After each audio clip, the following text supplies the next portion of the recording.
Dear students, जब भी हम लोग एक वेबसाइट डेवलप कर रहे होते हैं तो ये बहुत इम्पॉर्टेंट होता है कि वो वेबसाइट हमारे पास सिक्योर हो। उसके अंदर हमारे पास सिक्योरिटी से रिलेटेड जो मुख्तलिफ हमारे पास डायमेंशंस हैं उन्हें हम लोग अच्छे तरीके से एड्रेस करें। तो लेट्स सी कि हमारे पास एक वेबसाइट के कॉन्टेक्स्ट में हमारे पास वो कौन कौन सी चीज़ें हो सकती हैं जिनका हमें ख्याल रखना पड़ेगा to make our website secure. In fact जब हम लोग इंफॉर्मेशन सिक्योरिटी की बात करें तो इसे हम लोग एक ट्रायंगल की फॉर्म में अंडरस्टैंड कर सकते हैं। एंड दैट ट्रायंगल इज़, उसकी जो एक डायमेंशन है वो कॉन्फिडेंशियलिटी है, दूसरी डायमेंशन हमारे पास इंटेग्रिटी है और तीसरी डायमेंशन हमारे पास अवेलेबिलिटी है। तो इन तीनों चीज़ों का हमारे पास एट अ टाइम जो है इनका ख्याल रखना जो है वो बहुत ज़रूरी होता है। कॉन्फिडेंशियलिटी में ये है कि हमारे पास अगर लेट्स से यूज़र का कोई प्राइवेट डाटा है तो it should only be accessible by that particular user, ना कोई और जो है वो उसे एक्सेस ना कर सके। इंटेग्रिटी के अंदर ये है कि जो हमारे पास डाटा जितना भी हम लोग वेबसाइट के थ्रू स्टोर कर रहे हैं वो हमारे पास करेक्ट हो, कंप्लीट हो। ये ना हो कि कोई जो हमारे पास हैकर्स हैं वो अनवांटेड डाटा जो है वो हमारे सिस्टम के अंदर इंजेक्ट करते हैं। तो हमारे पास जो है वो सिक्योर होना चाहिए, जो इन्फॉर्मेशन है वो हमारे पास करेक्ट होनी चाहिए। और तीसरी जो चीज़ है वो हमारे पास अवेलेबिलिटी है। यूजुअली जो वेबसाइट्स होती हैं वो हमारे पास 24/7 अवेलेबल होती हैं।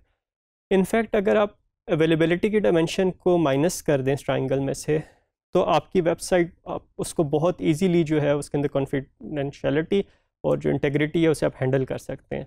तो जो मेन प्रॉब्लम है वो हमारे पास अवेलेबिलिटी की आती है कि हम लोग इसे 24/7 अवेलेबल करें और जो यूज़र जिनको हम लोग एक्सेस प्रोवाइड करते हैं, चाहे वो गेस्ट यूज़र्स हैं, चाहे वो हमारी जो वेबसाइट के हैं वो रजिस्टर्ड यूज़र हैं, उन्हें जो है वो वेबसाइट अवेलेबल होनी चाहिए।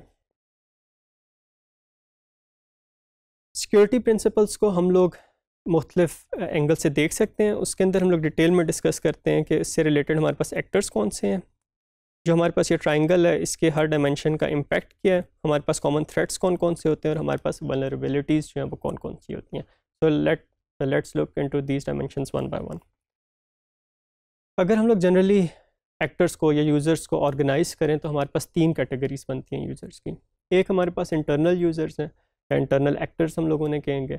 ये हमारे पास जिस ऑर्गेनाइजेशन के लिए हम लोग वेबसाइट बना रहे हैं या जिस भी हमारे पास प्रोसेस के लिए एप्लीकेशन बनी हुई है उसके तमाम यूज़र्स हैं।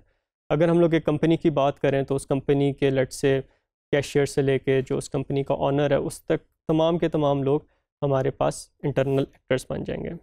फिर हमारे पास एक्सटर्नल एक्टर्स हैं। एक्सटर्नल एक्टर्स वो हैं जो हमारी ऑर्गेनाइजेशन के आउटसाइडर्स जो हैं, और मेनली जो हमारे पास थ्रेट होता है वो हमारे पास एक्सटर्नल एक्टर्स से होता है। ऑल्दो इंटरनल एक्टर्स से और जो हमारे पास पार्टनर एक्टर्स होते हैं उनसे भी हमारे पास थ्रेट होता है, लेकिन सबसे ज़्यादा जो हमारे पास थ्रेट्स आते हैं हमें सिक्योरिटी के वो हमें एक्सटर्नल एक्टर्स की तरफ से आते हैं। और फिर इस तरह भी होता है कि हमारे पास कुछ पार्टनर एक्टर्स होते हैं। ये कौन से एक्टर्स होते हैं जिन्हें हम लोगों ने अपने वेबसाइट का पार्शियल एक्सेस दिया हुआ होता है। लेट्स से हम लोग किसी एक और ऑर्गेनाइजेशन के साथ मिलके जो है वो काम कर रहे हैं, उस ऑर्गेनाइजेशन को पार्शियली हम लोगों ने अपनी वेबसाइट का एक्सेस दिया हुआ है। अब ये हो सकता है कि अगर हमारे पास जो पार्टनर एक्टर है उसका सिस्टम कॉम्प्रोमाइज़ हो जाए तो फिर हमारे पास उसके थ्रू जो है वो हमारा मेन सिस्टम जो है वो भी कॉम्प्रोमाइज़ हो सकता है। इम्पैक्ट हमारे पास क्या है, जो हमारे पास ट्रायंगल है, अगर हम लोग अवेलेबिलिटी जो है वो लूज़ करते हैं तो ऑफ कोर्स जो हमारे पास यूज़र्स हैं उन्हें हमारी वेबसाइट एक्सेसिबल नहीं रहेगी। एंड यू कैन इमेजिन कि अगर आपके पास एक इंपॉर्टेंट काम के लिए आप किसी वेबसाइट को यूज़ कर रहे हैं और वो डाउन हो जाती है तो at times how frustrating it could be. Not only it could be frustrating बल्कि इससे आपके जो बिजनेसेस हैं वो आपके इम्पेक्ट हो सकते हैं। अगर आप कॉन्फिडेंशियलिटी लूज़ करते हैं तो इसका मतलब है कि जो लोगों का प्राइवेट डाटा है वो आपके पास टेक पे लग गया, अब वो आपके पास अनवांटेड हैंड्स में चला गया और आपके पास जो है वो लोगों की प्राइवेसी जो है वो ब्रीच हो रही है। So this is very important. और फिर इंटेग्रिटी के अंदर ये है कि अगर आपके पास आउटसाइडर एक्टर्स जो हैं वो आपके सिस्टम के अंदर इंट्रूड कर जाते हैं समहाउ, तो आपका जो डाटा है जो आपकी वेबसाइट के थ्रू स्टोर हुआ हुआ है या जो आपकी ऑर्गेनाइजेशन का डाटा है, अब उसकी इंटेग्रिटी मेंटेन नहीं रहती, वो अब रिलायबल जो है वो नहीं रहता।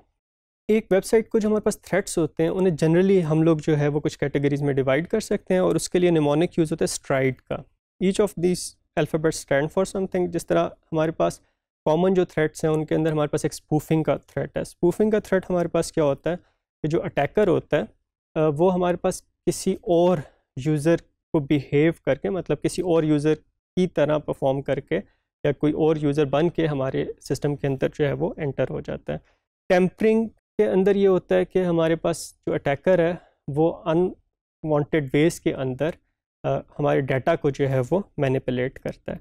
रेप्यूडिएशन क्या हमारे पास के जो अटैकर है वो इस तरीके से काम करे कि वो अपने कोई ट्रेसेस ना छोड़े कि ये अटैक कहाँ से हुआ था, आईपी एड्रेस क्या था, और फिर उसने किन किन फाइल्स को जो है वो एक्सेस किया। तो इन चीज़ों को अगर जो है वो कोई ट्रेसेस नहीं छोड़ता तो ये हमारे पास प्रॉब्लम जो है वो रेप्यूडिएशन की प्रॉब्लम है।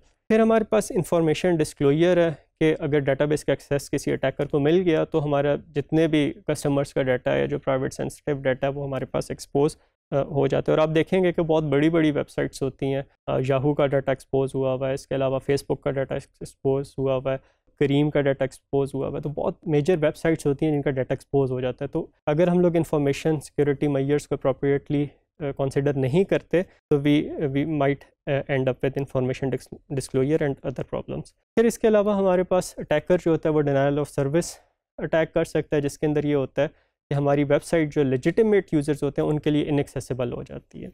और फिर हमारे पास लास्ट जो थ्रेट है वो हमारे पास एलिवेशन ऑफ प्रिविलेज है कि एक यूज़र लेट से एक बेसिक यूज़र के तौर पे रजिस्टर होता है और सम हाउ सिस्टम को मैनिपुलेट करके एडमिन यूज़र बन जाता है या एडमिन यूज़र के राइट्स जो हैं वो एक्वायर कर लेता है। तो this is also a common threat. हमारे पास एक वेबसाइट के अंदर वल्नरेबिलिटीज़ हमारे पास किस किस्म की हो सकती हैं। अगर आप एक गूगल पे सर्च करें आपको एक प्रोजेक्ट मिलेगा, open web application security project. इसके अंदर इन्होंने जो टॉप 10 वल्नरेबिलिटीज़ होती हैं जो वेबसाइट्स के अंदर प्रेजेंट होती हैं, जो लूप होल्स उसके अंदर प्रेजेंट होते हैं, जो सिक्योरिटी हमारे पास फ्लॉज उसके अंदर होते हैं, वो उन्होंने लिस्ट डाउन की हुई है। तो उसके अंदर से जो कॉमन है वो हमारे पास इंजेक्शन है कि एक अटैकर जो होता है वो फॉर्म के डाटा के थ्रू अनवांटेड जो HTML का कोड है या जावास्क्रिप्ट का कोड है वो हमारे सिस्टम के अंदर इंजेक्ट कर देता है। तो this is a very common vulnerability. अगर आप अपने फॉर्म्स को सिक्योर नहीं करते तो आपकी वेबसाइट जो है it would be prone to injection attacks.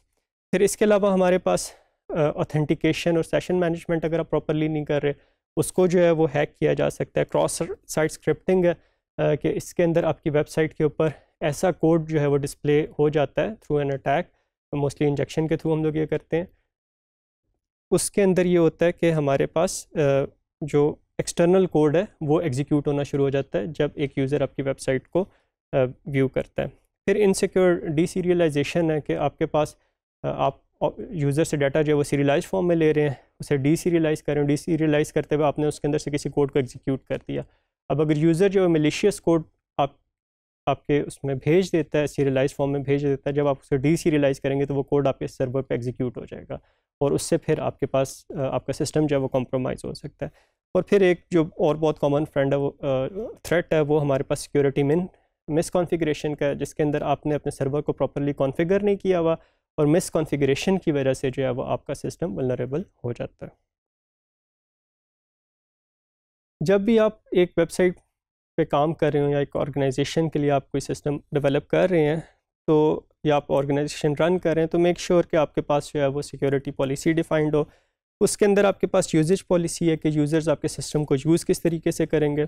Authentication policy होनी चाहिए कि यूज़र अपने आप को वेरीफाई किस तरह करेंगे कि वो ऑथेंटिक यूज़र्स हैं। और फिर उसके बाद लीगल पॉलिसीज़ हैं, जिस तरह आपके पास यूरोपीय यूनियन के अंदर है कि आप उनका एक लॉ है कि जिसके अंदर ये है कि आप एक सर्टन ड्यूरेशन से ज़्यादा कस्टमर्स का डाटा अपने पास रिटेन नहीं कर सकते, राइट। तो मेक श्योर कि आपका सिस्टम जो है वो लीगल जो पॉलिसीज़ हैं उनको अबाइड बाय कर रहा है। और फिर ये है कि आप अपने सिस्टम के अंदर जो है वो जो बिज़नेस कॉन्टीन्यूटी है उससे आप सपोर्ट करें। एडमिन आपके पास पासवर्ड मैनेजमेंट होनी चाहिए, ये नहीं कि हर यूज़र जो है उसे एडमिन का कंट्रोल मिल जाए। आपके पास एक प्रॉपर मैकेनिज़्म होना चाहिए जिसके थ्रू आप यूज़र का जो एडमिन पार्ट है आप उससे एक्सेस कर सकें। आपके पास बैकअप्स होने चाहिए, रिडंडेंसी होनी चाहिए कि आपके पास सब के सब लेट से डाटा जो है वो एक सर्वर पे नहीं होना चाहिए। आपके पास जो है वो डाटा अगर आप सेव कर रहे हैं तो इट शुड बी रिडंडेंट, मुख्तलिफ सर्वर्स पे सेव होना चाहिए। और इवन ये कि आपके पास वो जो रिडंडेंसी है वो आपके पास जियोग्राफिकल होनी चाहिए। लेट से अगर आपके सारे के सारे वेब सर्वर एक ही जगह पे होस्टेड हैं और वो जगह कॉम्प्रोमाइज़ हो जाती है या डिस्कनेक्ट हो जाती है इंटरनेट से, तो आपकी पूरी की पूरी वेबसाइट जो है वो आपके पास बाकी लोगों के लिए इनएक्सेसिबल हो जाएगी। तो इसके अंदर रिडंडेंसी जो है वो ज़रूरी है। फिर आप मॉक इवेंट्स जो है वो करें। मॉक इवेंट्स के अंदर ये है कि ख़ुद से आप अपनी वेबसाइट को अटैक करें, या आप वाइट हैट हैकर्स जो होते हैं आप उनसे रिक्वेस्ट करें कि आपकी वेबसाइट के अंदर वल्नरेबिलिटीज़ को जो है वो फाइंड करें। लेट से जिस तरह एक हैकर अटैक करता है उसे आप खुद से अपनी वेबसाइट को अटैक करें और देखें कि उसके अंदर कौन से लूप होल्स हैं, उन्हें आप कवर करें।